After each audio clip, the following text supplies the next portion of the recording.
जय हिंद दोस्तों, आप सभी का स्वागत है एक बार फिर से आपके अपने यूट्यूब चैनल यूनिक ज्ञान में। आज हम BA 6 semester political science paper first का चैप्टर 3 देखेंगे, जिसमें हम पढ़ेंगे अग्नसूत्रता के विषय में। इसके पहले एंशियंट थॉट में प्राचीन विचारकों में हमने मनु और कौटिल्य को पढ़ लिया और दो टॉपिक हमारे यूनिट फर्स्ट के बचे हैं, अग्नसूत्रता और नेक्स्ट चैप्टर में आपको जैन संप्रदाय, जैन ट्रेडिशन के विषय में हम बता देंगे। अग्नसूत्रता क्या था? क्या कोई व्यक्ति थे? नहीं, यह एक प्रकार से जो है दीघ निकाय का 27वां सूत्र है और यह गौतम बुद्ध द्वारा दो व्यक्तियों को दी जा रहे प्रवचन का संग्रह एक प्रकार से है, जिसमें उन्होंने विभिन्न चीज़ों के बारे में बताया है, जो कि हम पढ़ेंगे। अगर आप चैनल पर नए हैं तो चैनल को सब्सक्राइब कर लीजिए, जिससे आने वाली क्लासेस आपको मिलती रहें। और कोई भी डाउट हो तो आप कमेंट सेक्शन में पूछ सकते हैं।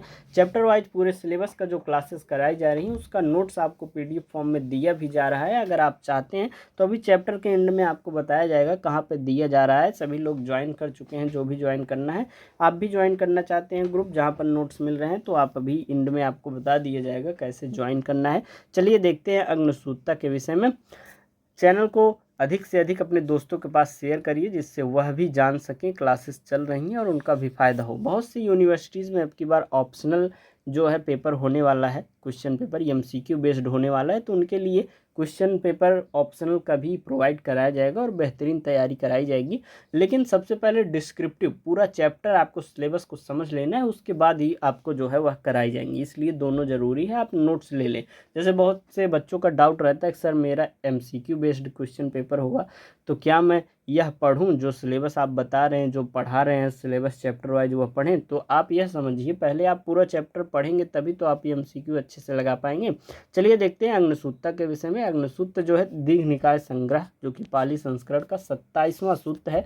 सूत्र यह जो है भगवान बुद्ध द्वारा दो ब्राह्मणों भारद्वाज और वशिष्ठ को दिए जा रहे एक प्रवचन का वर्णन है। जो भगवान बुद्ध हैं वह दो ब्राह्मणों को एक प्रवचन दे रहे होते हैं, उसी का संग्रह एक प्रकार से अग्नसूत्रता में है। कौन कौन से दो ब्राह्मण थे? भारद्वाज और वशिष्ठ, जिन्होंने अपने परिवार को छोड़ दिया और भिक्षु बनना चाहते थे। अपने ब्राह्मण कुल के थे और वह परिवार को छोड़कर भिक्षु बनना चाहते थे। संघ के सदस्य बनने के अपने इरादे के लिए दो ब्राह्मणों को उनकी जाति द्वारा अपमानित और बदनाम किया जाता है, क्योंकि जो ब्राह्मण थे उनका कहना था कि आप इतने उच्च वर्ग के लोग हैं, आप भिक्षु नहीं बन सकते हैं, आप भिक्षु बन के एक प्रकार से गलत कार्य कर रहे हैं। उन्हें अपमानित किया जाता है उनके खुद के जाति के लोगों द्वारा। बुद्ध बताते हैं कि वन और वंश की तुलना नैतिकता, अभ्यास और धम्म की उपलब्धि से नहीं की जा सकती है, क्योंकि चार वर्गों में से कोई भी भिक्षु बन सकता है। जैसे कि उस समय जो चार वर्ग विभाजित थे, क्षत्रिय, वैश्य, शूद्र, ब्राह्मण, ये चारों में से कोई भी जो है धम्म स्थापित कर सकता था, मतलब धम्म में शामिल हो सकता था, संगठन में भिक्षु बन सकता था, क्योंकि उनमें से कोई भी भिक्षु बन सकता था और अरहंत की स्थिति तक पहुंच सकता था। फिर वह पृथ्वी की शुरुआत के बारे में बताते हैं कि वन सहित सामाजिक व्यवस्था और इसकी संरचना का जन्म कैसे हुआ। बुद्ध धर्म में सार्वभौमिकता के संदेश पर जोर देते हैं और कैसे धम्म सभी चीज़ों से सबसे अच्छा है, यह भी बताते हैं इसमें।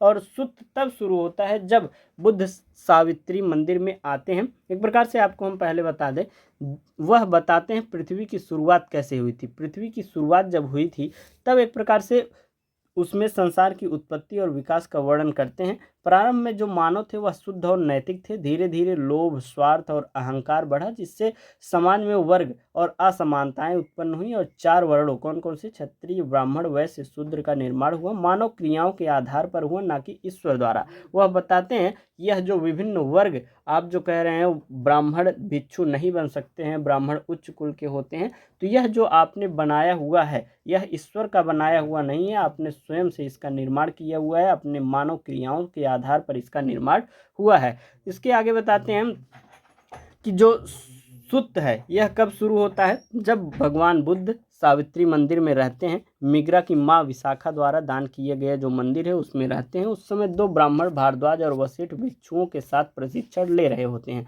और संघ का सदस्य बनने का लक्ष्य वह रखते हैं। हमेशा की तरह शाम को बुद्ध अपने ध्यान से उठे और अपने आवास के पास खुले आंगन में टहल रहे थे। वासिष्ठा ने अपने शिक्षक को टहलते हुए देखता है और अपने मित्र भारद्वाज को बताता है और सुझाव देता है कि वे बुद्ध से मिलें, यह देखने के लिए क्या वह बुद्ध से धम्म की व्याख्या सुन सकते हैं। अर्थात वह शाम का समय था, उसी समय बुद्ध जो है भगवान बुद्ध वह ध्यान से उठते हैं और अपने आंगन में, खुले आंगन में वह टहलते रहते हैं। तो जो वासेठा है वह अपने मित्र भारद्वाज से कहता है, चलिए हम लोग अपने गुरु से मिलते हैं बुद्ध से और उनसे पूछते हैं क्या वह इस समय बुद्ध हमें जो है धम्म की व्याख्या सुना सकते हैं।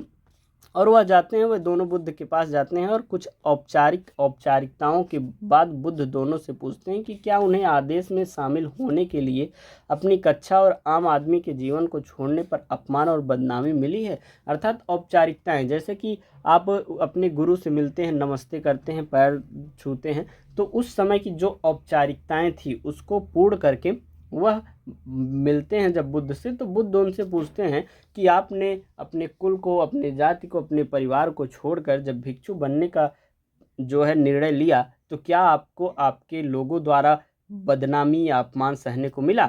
तो वसेठा और भारद्वाज कहते हैं कि अपमान की बाढ़ एक प्रकार से हमें मिली। वे कहते हैं कि अन्य ब्राह्मणों का कहना है कि ब्राह्मण वर्ग सबसे अच्छा है क्योंकि ब्राह्मण उच्च सामाजिक स्थिति और अधिकार के हैं, शुद्ध नस्ल वाले हैं, उज्ज्वल रंग के हैं और अन्य निचली जातियों के विपरीत भगवान ब्रह्मा के मुंह से पैदा हुए हैं। तो अन्य ब्राह्मणों की राय से वसेठ और भारद्वाज इस अच्छे वर्ग और स्थिति को छोड़कर कैसे जा सकते हैं।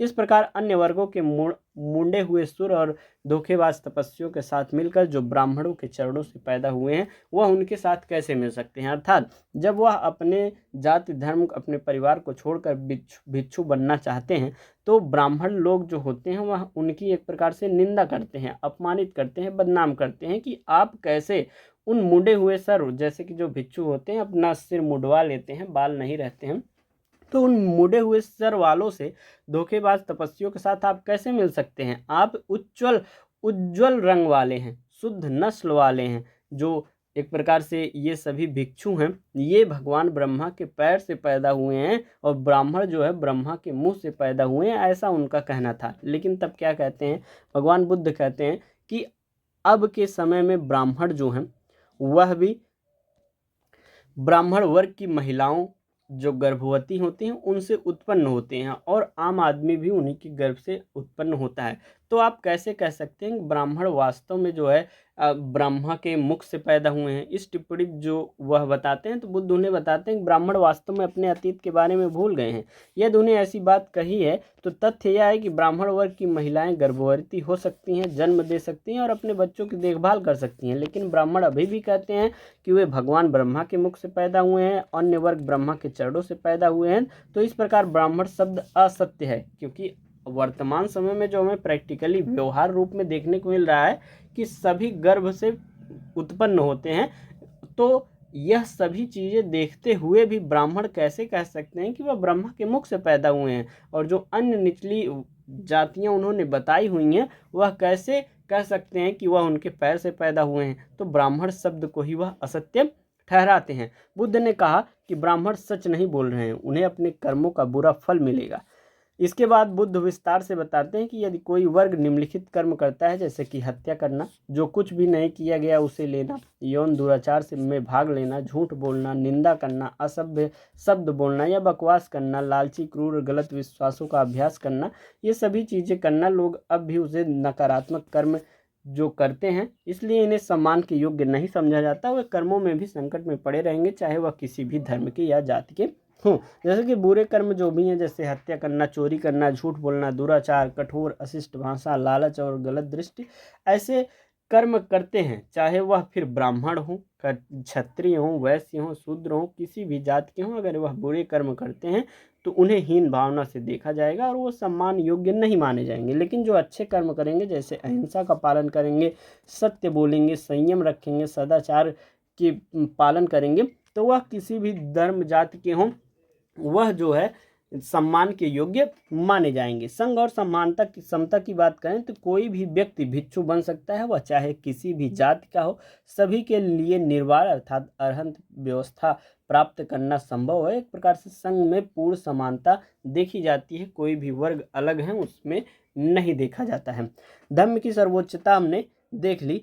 धर्म जो है सभी के लिए समान है, इसमें कोई भेदभाव नहीं होता है। सच्चा ब्राह्मण, जैसे सच्चा ब्राह्मण अपने आप को लोग मानते हैं, तो सच्चा ब्राह्मण जो है कर्म से होता है, धर्म से नहीं। अर्थात जन्म से अगर वह ब्राह्मण कुल में पैदा हो गया तो वह ब्राह्मण कहलाएगा, ऐसा नहीं है। उसका कर्म अच्छा रहता है, धर्म का पालन वह करता है, तो वह ब्राह्मण कहलाएगा। मुख्य निष्कर्ष रूप में हम कह सकते हैं अग्निसूत्रता को पूरा पढ़ के कि इसमें जाति व्यवस्था मानव निर्मित है, ईश्वरीय नहीं है। इसमें यही बुद्ध जी ने बताया हुआ है। कर्म और नैतिकता ही व्यक्ति की असली पहचान होती है और सभी मनुष्य समान होते हैं। धर्म में सार्वभौमिकता एक प्रकार से होती है। इस प्रकार से आपका यह चैप्टर जो है वह कंप्लीट होता है। हम आपको बता रहे थे कि नोट्स आपको कहाँ पर मिलेंगे और क्या क्या चीज़ें उसमें मिलेंगी। आपको जो पुराने बच्चे हैं उन्हें पता ही होगा, कंप्लीट सिलेबस का नोट्स आपको दिया जाएगा, जो भी 13-14 चैप्टर कराए जाते हैं। प्रीवियस ईयर क्वेश्चन पेपर का सोल्यूशन कराया जाएगा और साथ ही साथ सब्जेक्ट वाइज कुछ सीरीज पीडीएफ भी दे दी जाएंगी। जैसे कुछ बच्चे कमेंट करते हैं सर मैं जो है सीरीज खरीदना नहीं चाहता हूं लेकिन पढ़ना चाहता हूं, तो उनको सीरीज की पीडीएफ पूरी दे दी जाएगी, जिसमें अति लघुत्तरी, दीर्घोत्तरी, लघुत्तरी सभी प्रश्न उत्तर अच्छे से रहेंगे। तो आपको करना क्या होगा, इस नंबर पर मैसेज करना है 86 048 46 796 पे, और मात्र 25 रुपये में पेपर फर्स्ट का, 25 रुपये में पेपर सेकंड, अर्थात 50 रुपये आप पेमेंट कर देंगे, ग्रुप में ऐड कर दिया जाएगा और बेहतरीन तैयारी आपकी कराई जाएगी। तो चैनल पर बने रहिए, दोस्तों के पास क्लास को शेयर कीजिए। कोई भी डाउट हो कमेंट सेक्शन में आप पूछिए। मिलते हैं नेक्स्ट वीडियो में। धन्यवाद।